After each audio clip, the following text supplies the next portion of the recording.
সম্মানিত ভাইরা, আজকে জামাত শিবিরকে বিএনপি গুপ্ত বলছেন, এদিকে অন্যান্য ইসলামী দলও জামাত শিবিরকে গুপ্ত গুপ্ত বলে বিভিন্ন ভাবে তাদেরকে ঘায়েল করার অপচেষ্টা চালাচ্ছে। আসলে আওয়ামী লীগ আমলে শুধু জামাত শিবিরই গুপ্ত ছিল না, বাংলাদেশের সমস্ত বিরোধী দলীয় যত দল ছিল, জামাত শিবির বলেন, বিএনপি বলেন, ইসলামী আন্দোলন বলেন, তারপর আপনার খেলাফত মজলিস বলেন, যা আছে সবাই কিন্তু গুপ্ত ছিল। কিন্তু জামাত শিবিরকেই গুপ্ত বলে ট্যাগিং করা হচ্ছে। আপনারা সোশ্যাল মিডিয়ায় একটা পোস্ট ভাইরাল হয়েছে, আবিদুল ইসলাম খান, যিনি ভিপি নির্বাচনে দাঁড়িয়েছিলেন ঢাবি থেকে, ঢাকা বিশ্ববিদ্যালয় থেকে। তার একটি পোস্ট 29শে সেপ্টেম্বর 2017, সেখানে তিনি কোরআনের আয়াতের মতন করে শেখ হাসিনা এবং বঙ্গবন্ধুর প্রশংসা জ্ঞাপন করেছিলেন। তিনি তার ফেসবুক পেজের মধ্যে লিখেছিলেন যে সমস্ত প্রশংসা মাননীয় প্রধানমন্ত্রী এবং বঙ্গবন্ধুর জন্য, সমস্ত প্রশংসা মাননীয় প্রধানমন্ত্রী এবং বঙ্গবন্ধুর জন্য। আসলে সবাই গুপ্ত রয়েছে, কিন্তু এই জামাত শিবিরকেই গুপ্ত বলে ট্যাগিং করা হচ্ছে। ব্যাপারটা কি? আজকে এই যে একজন সাংবাদিক জেসিকা নাকি জানো না, যিনি নিজে থেকেই বিএনপির পক্ষে আন্দোলন চালিয়ে যাচ্ছে, বিএনপির প্রশংসায় পঞ্চমুখ, এই যে উপস্থাপিকা, টিভি উপস্থাপিকা, এই মহিলাটাও কিন্তু আওয়ামী লীগ আমলে আওয়ামী লীগেরই গুণগান গাইতো। হঠাৎ করে উনি কিন্তু গুপ্ত ছিলেন, এখন তিনি ও সত্যিকারের বিএনপি হিসাবে আত্মপ্রকাশ করেছেন। তো ভাই, সেই সময় বিপদে পড়ে, ওই বলে না, বিপদে পড়লে বিড়াল গাছে ওঠে, তো ওই রকম বিপদে পড়ে সবাই গুপ্ত ছিল, অথচ জামাত শিবিরকে ট্যাগিং করা হচ্ছে। এটা কখনো ঠিক না, যেটা অন্যায় অন্যায় বলতে হবে। এই অন্যায়ের অবসান হওয়ার দরকার।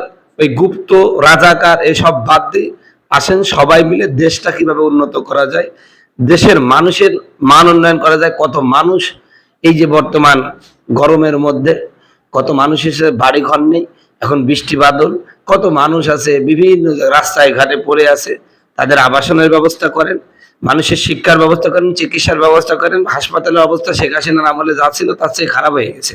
শেখ হাসিনার আমলে তো আলহামদুলিল্লাহ ওষুধ টষুধ সবই ফ্রি পাওয়া যেত, আর এখন কয় প্যারাসিটামল আছে আর অ্যান্টাসিড আছে। অথচ শেখ হাসিনার আমলে আমরা অ্যান্টিবায়োটিক ওষুধ পাইতাম, কত কিছু পাইতাম, সব দিক দিয়েই সুবিধা ছিল। এখন গ্রাম অঞ্চলে সবাই বললা বলি শুরু করে দিয়েছে শেখ হাসিনাই ভালো ছিল।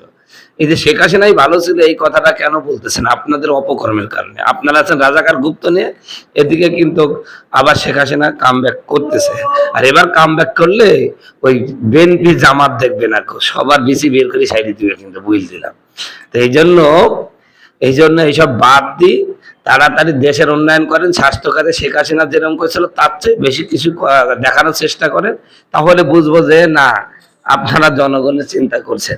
পেটের চিন্তা করবেন, পকেটের চিন্তা করবেন। আসলে আমরা তো ছোটকালে দেখেছিলাম, 17 বছর পরে ক্ষমতায় আসলে আপনারা কি জিনিস আমরা এখন হারে হারে টের পাচ্ছি।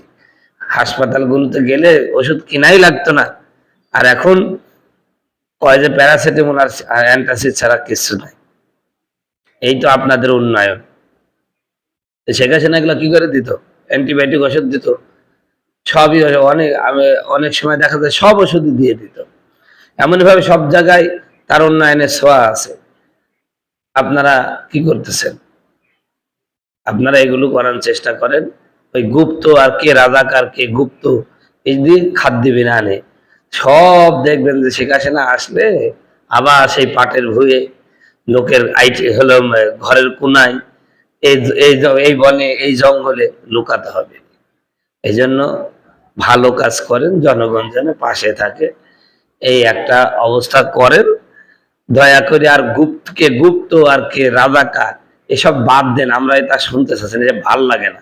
কিসের চেতনা? মুক্তিযুদ্ধের চেতনা, 24 চেতনা, চেতনা দিয়ে মানুষ খাবে? চেতনা না করে বাংলাদেশের প্রতিরক্ষা ব্যবস্থা উন্নত করেন। বাংলাদেশটাকে নিয়ে ভাবেন, যে দেশটা কিভাবে টিকিয়ে রাখা যায়। চতুর্দিক দিয়ে বিভিন্ন বাহিনী, শত্রু বাহিনী আমাদের এই বাংলাদেশটাকে গিলে খাইতে চাচ্ছে। কিভাবে প্রতিরক্ষা ব্যবস্থা উন্নত করা যায়, কিভাবে দেশের উন্নত করা যায়, কিভাবে আমাদের জনগণ নিরাপত্তায় থাকে, সেই ব্যবস্থা না করে কিসের রাজাকার, কিসের গুপ্ত, কিসের মুক্তিযোদ্ধা কোন কালে হয়ে গেছে না গেছে, ওই বালছাল নিয়ে এখন পড়িয়ে আছে। একটু দেশ নিয়ে আলোচনা করেন, দেশের কথা ভাবেন, জনগণের কথা ভাবেন, জনগণের কথা ভাবেন, এতে মঙ্গল হবে। আর তা নাহলে আবার পালি বেড়াতে পারে। এবার পালি বেড়াতে না পারে, যদি ইঁদুরের গর্তও লুকান তাও কিন্তু শেখ হাসিনা বের করে নেবে, এইটা মনে করে রাখেন।